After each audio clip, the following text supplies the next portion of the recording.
السلام علیکم ورحمۃ اللہ وبرکاتہ۔ پیارے بھائیوں، میں نے آپ کے لیے ایک بہترین ٹاپک لایا ہے۔ آئیے چلتے ہیں ہم اپنے ٹاپک کی طرف۔ الحمدللہ وکفی وسلام علی عباده الذین اصطفی، اما بعد فاعوذ باللہ من الشیطان الرجیم، بسم اللہ الرحمن الرحیم۔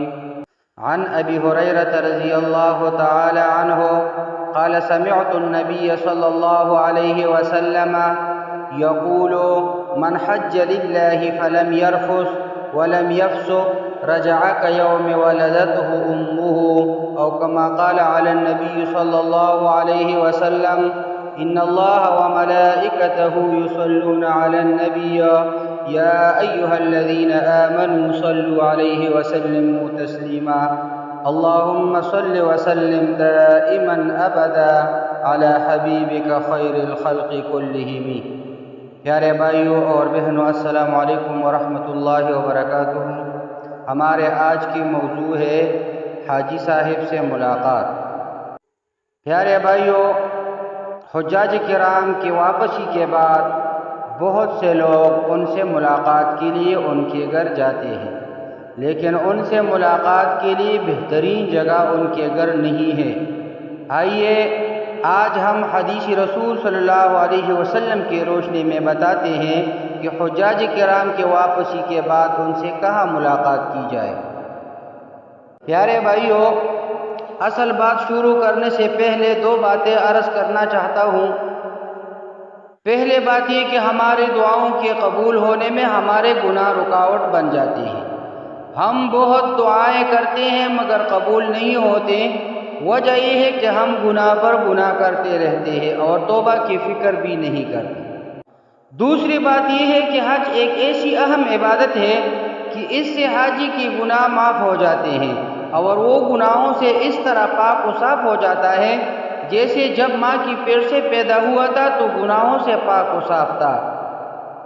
چنانچہ نبی کریم صلی اللہ علیہ وسلم کا ارشاد ہے، جس آدمی نے حج کیا اور اس میں نہ تو کسی شہوانی اور فحش بات کا ارتکاب کیا اور نہ اللہ کی کوئی نافرمانی کی، تو وہ گناہوں سے ایسا پاک و صاف ہو کر گھر واپس ہوگا جیسا اس دن تھا جس دن اس کی ماں نے اس کو جنا۔ بخاری اور مسلم شریف کا حدیث ہے۔ تو چونکہ حاجی حج کی برکت سے گناہوں سے پاک ہو چکے ہوتے ہیں، اس لیے ان کی دعائیں بھی قبول ہوتی ہیں، کیونکہ دعاؤں کی قبولیت میں جو گناہ رکاوٹ بنتے ہیں وہ معاف ہو چکے ہوتے ہیں۔ اور حاجی کی دعا کی قبولیت اس وقت تک پکی رہتی ہے جب تک وہ اپنے گھر میں داخل نہ ہو، کیونکہ گھر میں داخل ہونے کے بعد ہو سکتا ہے کہ کسی معاملے میں آنے کی وجہ سے پھر اس سے کوئی گناہ سرزد ہو جائے اور اس کی دعا کی قبولیت میں رکاوٹ بن جائے۔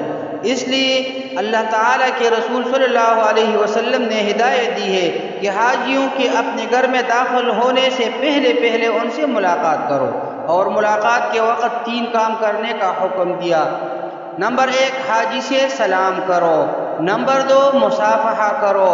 نمبر 3، ان سے یہ درخواست کرو کہ میرے لیے مغفرت کی دعا کریں، کیونکہ وہ خود بخشے بخشائے ہوئے آئے ہیں اور ان کی دعا کی قبولیت میں کوئی رکاوٹ نہیں ہے۔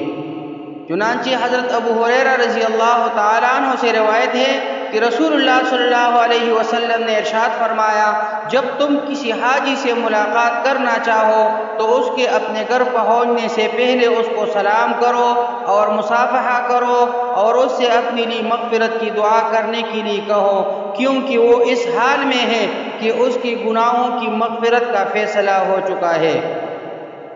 پیارے بھائیوں، اس حدیث کی روشنی میں چاہیے کہ جب کسی حاجی کی واپسی کا وقت ہو تو ایئرپورٹ پر یا راستے میں کسی مناسب مقام پر جا کر ملاقات کر کے یہ تینوں کام کر لے۔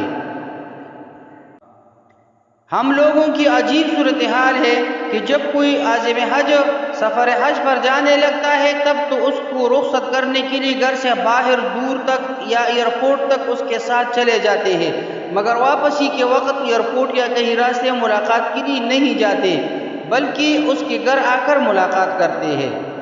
بلکہ ہم کو چاہیے کہ حاجی کے اپنے گھر میں داخل ہونے سے پہلے ہی کسی مناسب جگہ ملاقات کر لے۔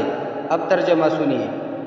حضرت ابو ہریرہ رضی اللہ تعالی عنہ فرماتے ہیں کہ میں نے رسول اللہ صلی اللہ علیہ وسلم سے سنا، آپ صلی اللہ علیہ وسلم نے فرمایا، جس شخص نے اللہ کے لیے اس شان کے ساتھ حج کیا کہ نہ کوئی فحش بات ہوئی اور نہ کوئی گناہ، تو وہ اس دن کی طرح واپس ہوگا جیسے اس کی ماں نے اسے جنا تھا۔ اقول قولی ھذا استغفر اللہ لی ولکم ولسائر المسلمین۔